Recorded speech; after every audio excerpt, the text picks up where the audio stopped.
Good morning, good afternoon, or good night from whenever and wherever you are watching us.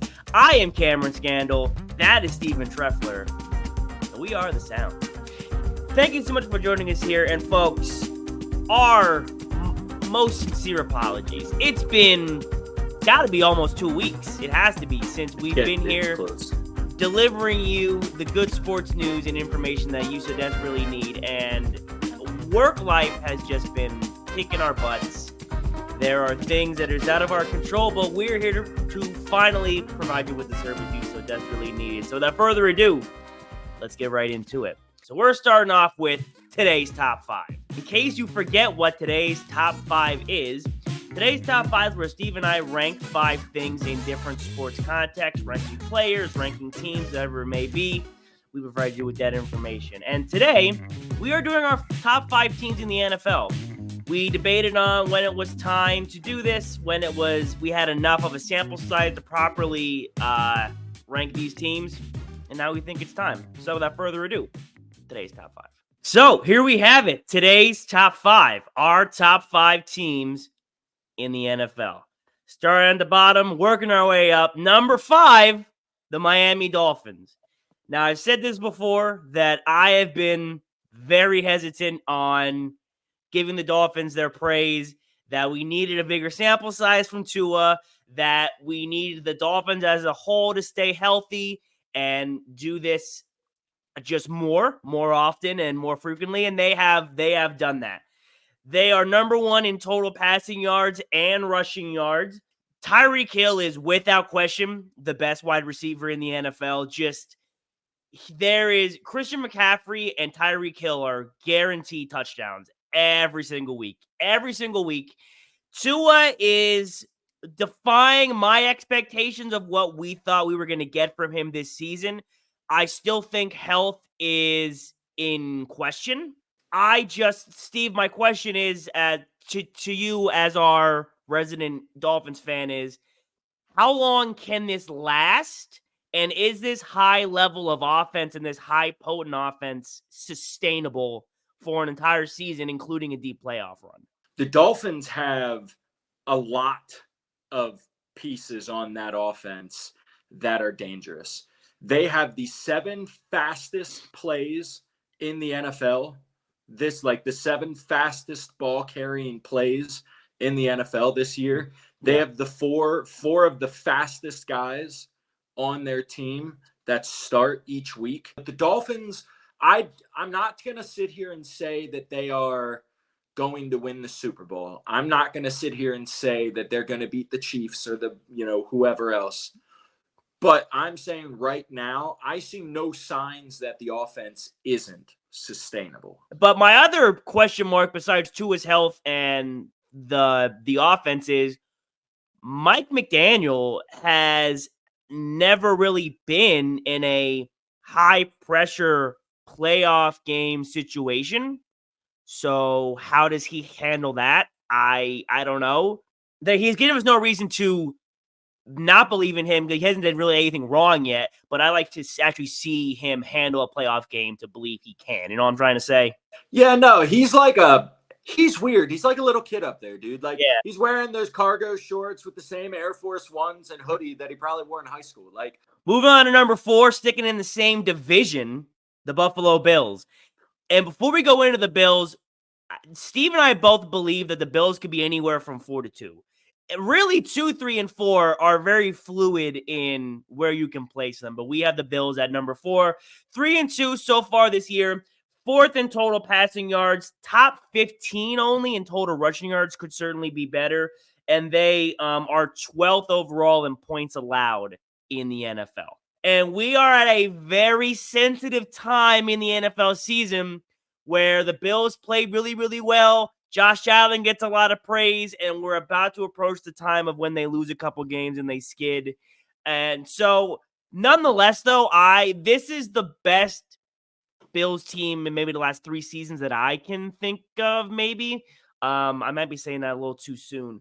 But their 2 losses this season are in week 1 to the Jets, which just kind of strange. It's a He weird. looked bad. Was week one. Yeah, it was just weird. It was a weird game. And their other loss was just this last week to Jacksonville in their other home stadium in London.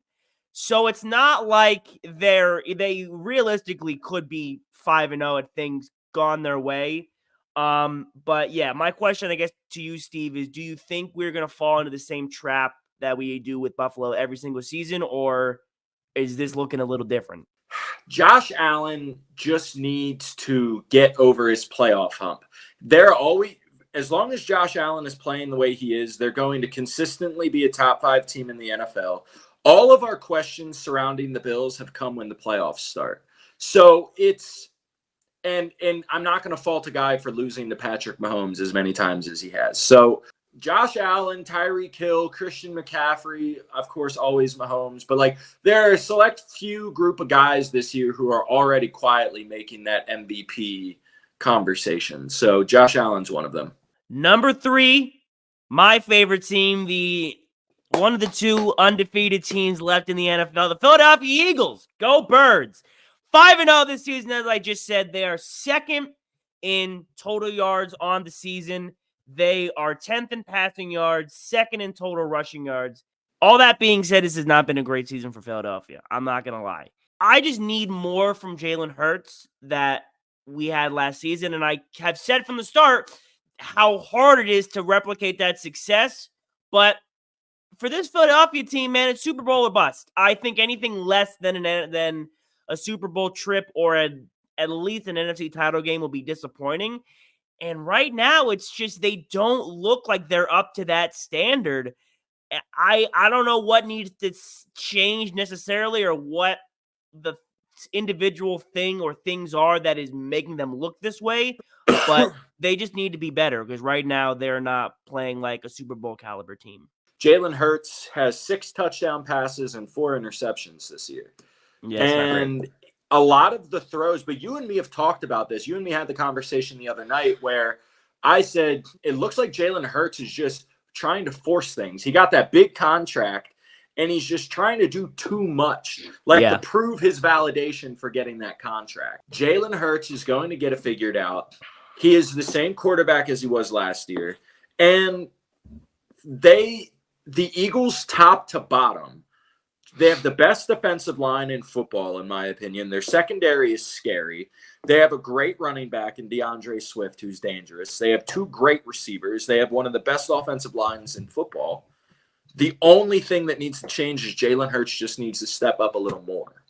I did want to mention DeAndre Swift, and I forgot. He was good in Detroit, but he is thriving in Philadelphia.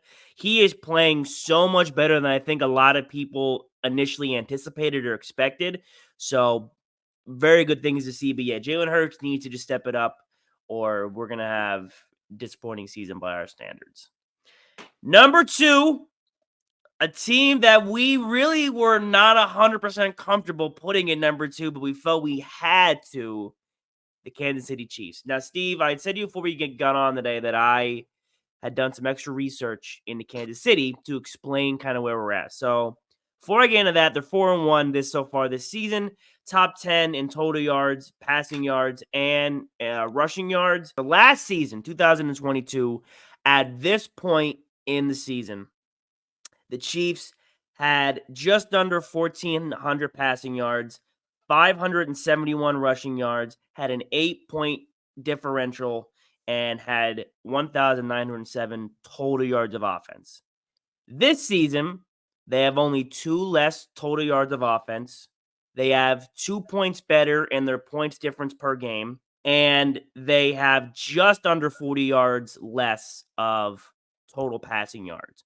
We are right on par to where they were last season when they won the Super Bowl. And I think the explanations make a little more sense this year where it's like Travis Kelce's been dealing with health since week 1. Patrick Mahomes, we said last night to one another, who's he out there throwing to? You had mentioned how vital their offensive coordinator was, who's no longer there. How big of a difference is that making? They don't look like, if you watch them, that they're the second best team in the NFL, But we have to remember Patrick Mahomes is an all-time generational talent.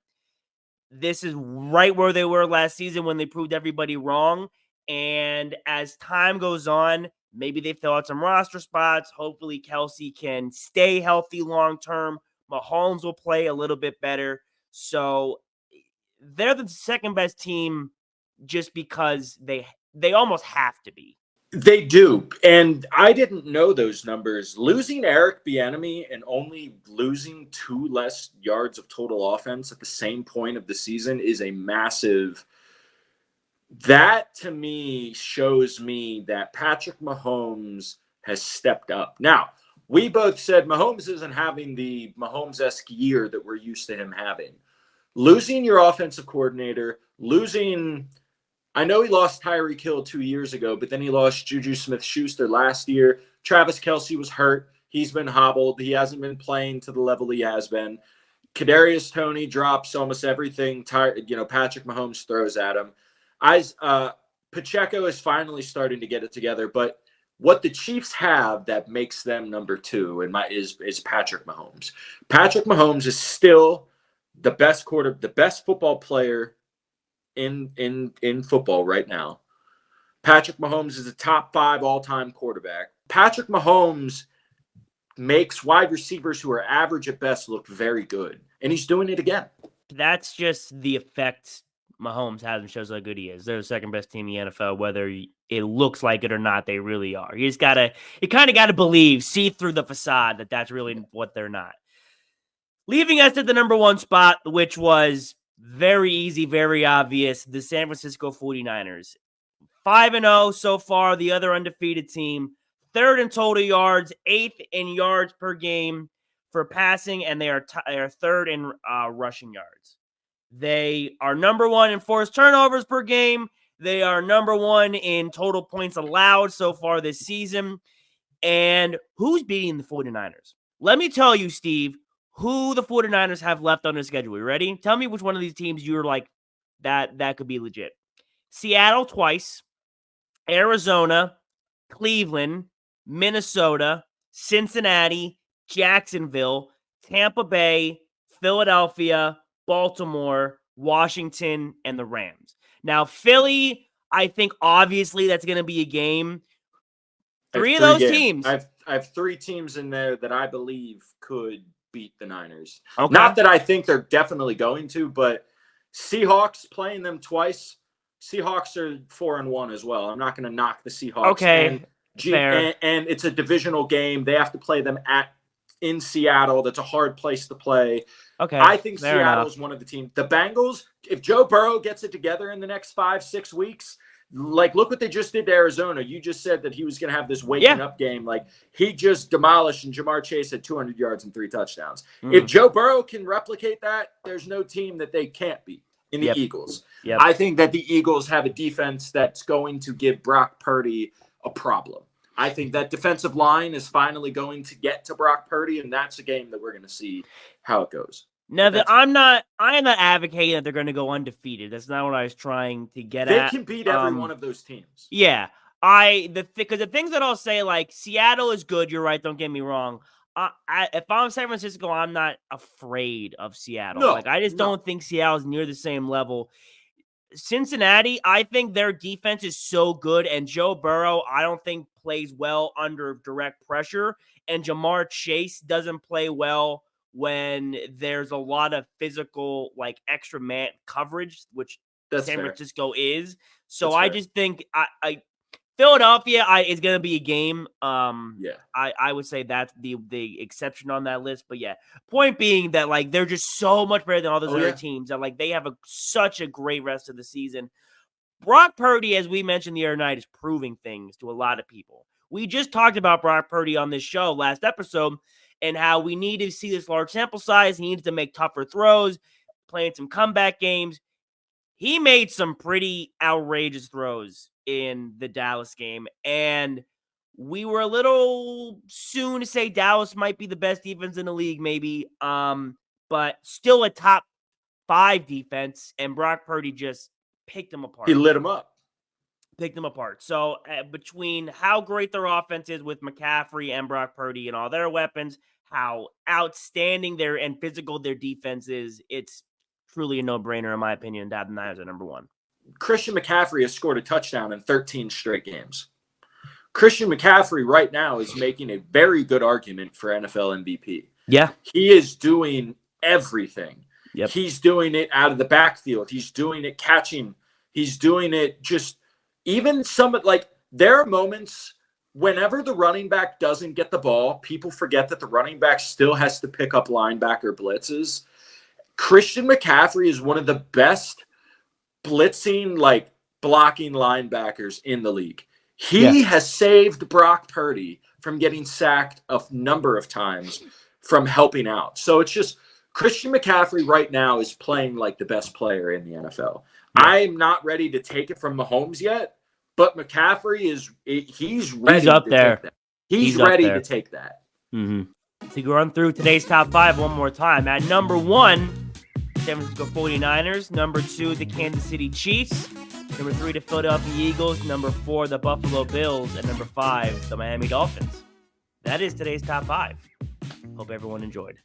Up next on our show, it is time for everyone's new favorite gambling segment, Parlay All Day. Now, Parlay All Day is a segment where Steve and I give you guaranteed easy money, 4-leg parlays that we usually bet $10 on. Real bets that we make with real money.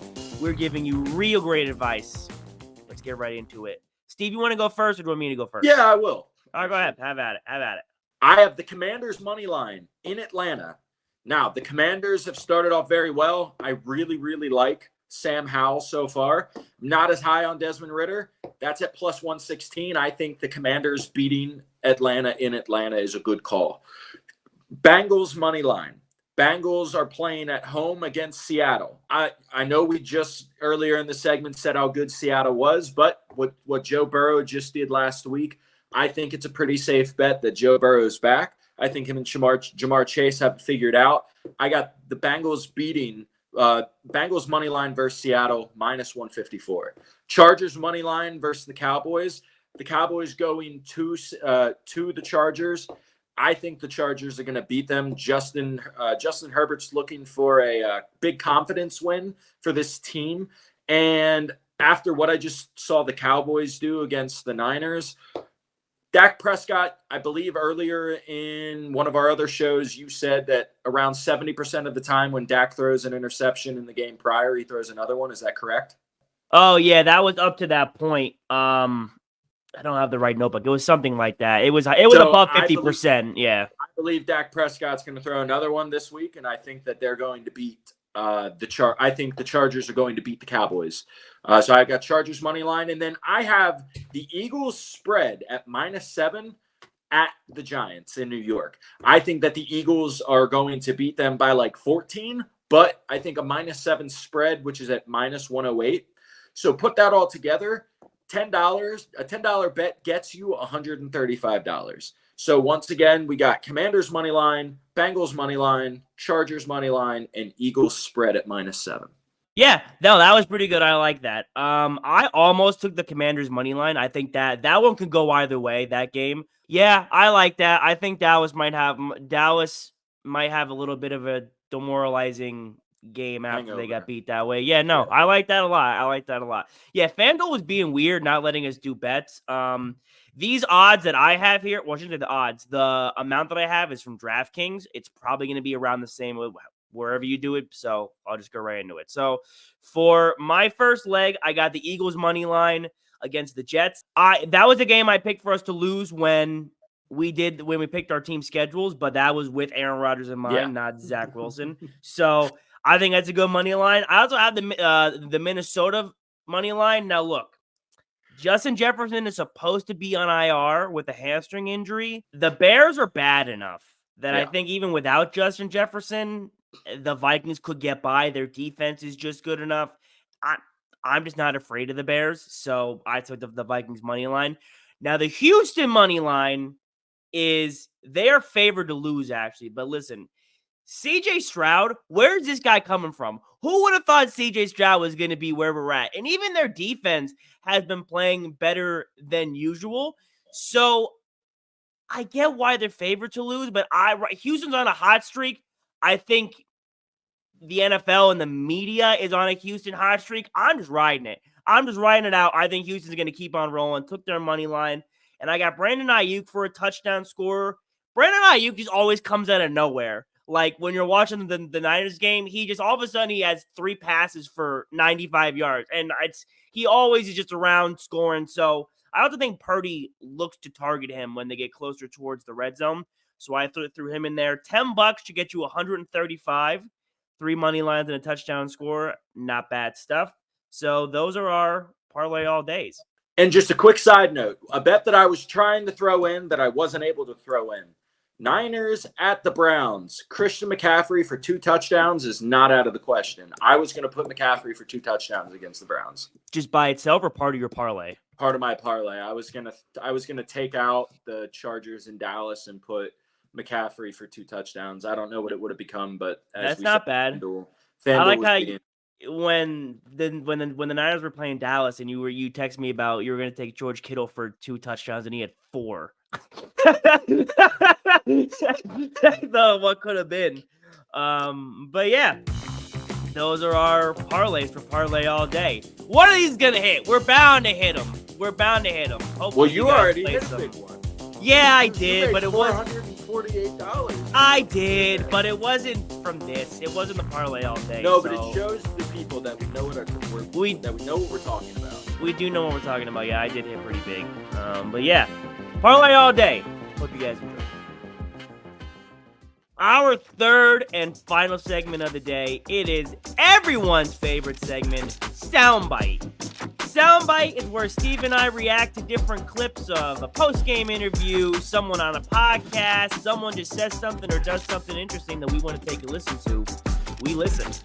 So for today's Soundbite, Aaron Rodgers went on the Pat McAfee Show, as he frequently does, and is essentially spreading misinformation about vaccines yet again, challenging Travis Kelce to a debate. It's not a good look. But let's take a look at Aaron Rodgers being stupid. Mr. Pfizer said he didn't think he'd be in a vax war with me. Oh, boy. Didn't think he'd be in a vax war with me. This ain't a war, homie. This is just conversation. But if you want to have some sort of duel, debate, have me on the podcast. Come on the show. Let's have a conversation. Okay. Pass it out. Let's do it like in John Wick 4, right? So we both have a second. Nice. Right? So somebody to help us out. I'm going to take my man, RFK Jr. Okay. Okay. As an independent. Hell yeah. Right? And he can have, Tony Fauci or some other pharmacrat. And we can have a conversation about this. Okay. That was Aaron Rodgers, who that clip just annoys me on so many levels. There's so many things wrong with it. Steve, if you don't mind, I'd like to go first and share my frustration with the world. So listen, folks. Aaron Rodgers is already a known anti-vaxxer. When the whole COVID thing was going on, he wouldn't get his vaccine. He went for a retreat and self-immunized. We're still not entirely sure what that means or what he did. He goes on in the rest of the video to allude to the fact that pharmaceutical companies are corrupt and there is corruption going on. And this is not, take out the political aspects of it. Take out whether you are pro-vaccine or not, I guess. Aaron Rodgers is one of the more noteworthy athletes of this time and generation. Football players are not very recognizable, same with baseball players, because they wear face equipment that covers their face. I said to Steve the other night, unless you're a Steelers fan, if you threw TJ Watt in the middle of the street, there's a good chance you might not recognize TJ Watt. Like, it's just how it is. But there's a lot of non-football fans who know who Aaron Rodgers is just by looking at him. They might not even know what team he plays for, but they can look and say, that's Aaron Rodgers. For him to go on a nationally broadcasted podcast such as the Pat McAfee Show on ESPN and suggest that Travis Kelce is one at a disadvantage by being given a scientist, and then also alluding to the fact that Travis Kelce is the dumb one by believing in this. And Travis Kelce said nothing to continue this war. He diffused it as best he could. He acknowledged it without getting into it. Like, to put it to bed, he responded because he had to, but didn't re-engage with Aaron Rodgers. And then he brings it right back and tries to get on this big thing. And he goes to say about, about being pharmacrats, and which then, by saying that, then you're including Democrats and Republicans, making it a bigger divide than what the initial conversation and topic already was. It's just not a good look. It's not a good look for anybody that Aaron Rodgers is out here spreading misinformation and making the whole topic look like a joke. And if you're someone who is that misinformed or uninformed, and you see Aaron Rodgers, or you're going to assume knows what he's talking about because he's a celebrity, that's what you think, it's just not good. It's not a good look for anybody. Nobody benefits from this. There's better ways it could have been handled, and the best thing Travis Kelce can do is nothing. I want no words from Travis Kelce. Bravo to Pat McAfee for how he handled it by keeping it light and not engaging with Aaron Rodgers, but just poor decisions. It's not good. Comments like this from Aaron Rodgers are not something that surprise me anymore, because this is the same man that on the Pat McAfee Show said that since his Achilles tear, part of his recovery is listening to dolphin sounds when they orgasm. So, Aaron Rodgers is a weird dude. When he was going to decide if he was going to retire or not, he went to a darkness retreat where you literally are in a house for a week with no lights, no electricity, nothing, darkness. That's it. Aaron Rodgers and Kyrie Irving are not that much different from each other. I told you that last night. I think it's even more of a solid comparison today after I slept on it. Aaron Rodgers is the kind of guy that, you're right, he's very recognizable. So these comments are things that I think do not look good in the eye of public perception. But also, he's starting to become that guy where he says, a doctor says, well, I think you shouldn't do that. And he says, well, hold on, let me go do my own research first, and I'll let you know if it's true or not. You're not a doctor. You're a football player who has been plastered in the head a few too many times. And clearly now you think you're a doctor. You think that you know better than all of these people that have given all of these recommendations. And then to personally attack a guy for what? And here's the thing that makes Aaron Rodgers a little bit more dangerous than Kyrie Irving is that I think Kyrie Irving, even though he's misinformed, I think it comes from a good place of he really is trying to do better, and he thinks he's being a better person, and he thinks he's enlightened and all these things. But Aaron Rodgers is like doing it as like a joke, he really believes these things, but he's not like trying to do it for the betterment of society. He's like, hey, buddy, you think that I think this. Why don't we meet up and talk about it? But it's not the same way that Kyrie's doing it. Like what I'm trying to say? I don't know if listening to dolphin orgasms is the same. Yeah, it's just Aaron like Rodgers he's just weird. Dumb. Yeah, dumb. Yeah, like Kyrie, they're both dumb, but they're different kinds of dumb. That's true. Yeah, not good. There's no way to spin this where Aaron Rodgers comes out as the good guy. And he wants to take RFK Jr. as his helper. Who's the psychopath? That guy is a crazy person. Bro. That's what I mean. Like, he gave Travis Kelce Dr. Fauci as if having a man of science and medicine is a disadvantage. The guy who is pretty take much the nerd, you loser. Like, that's what Aaron Rodgers is. Like, that's why it's different. And that is going to do it for us today. Had a great show for you. A little bit of everything. We didn't do basketball today, did we? We did all football, really, yeah. So I really guess basketball is coming. Basketball is coming. At the end of the start of the season should be the end of this month. couple weeks. And Very soon. You know that Dame is on Milwaukee. We haven't missed that. Yeah, we have not. We have not missed it. I felt like because it was a little bit ago and not like right now, what we talked about was a little more relevant. But when it gets closer to the season, don't worry. We're going to give our thoughts. We're going to finish our top 25 list. We're just waiting for the NBA world to kind of pick back up. We're still in football mode right now. But regardless, thank you so much for joining us today, folks. We are so happy to have you here. We will not be away that long. Yo! What is that? What did you just do? What did you do? What? Can't. What is it? I don't know. What is it? What? That's so crazy. I have no idea. That's so weird. Thank you so much for joining us today, folks. We will not be away that long again. Stay safe. Take care. You know, you forgot the. Oh! Always remember. Dude, it's been too long. It's been too long. Always remember. If you are ever in need of intelligent and cogent sports analysis, just listen to the sound. We will always have you covered. Now, stay safe, take care, and we'll see you next time. Listen to the sound. I listen to the sound.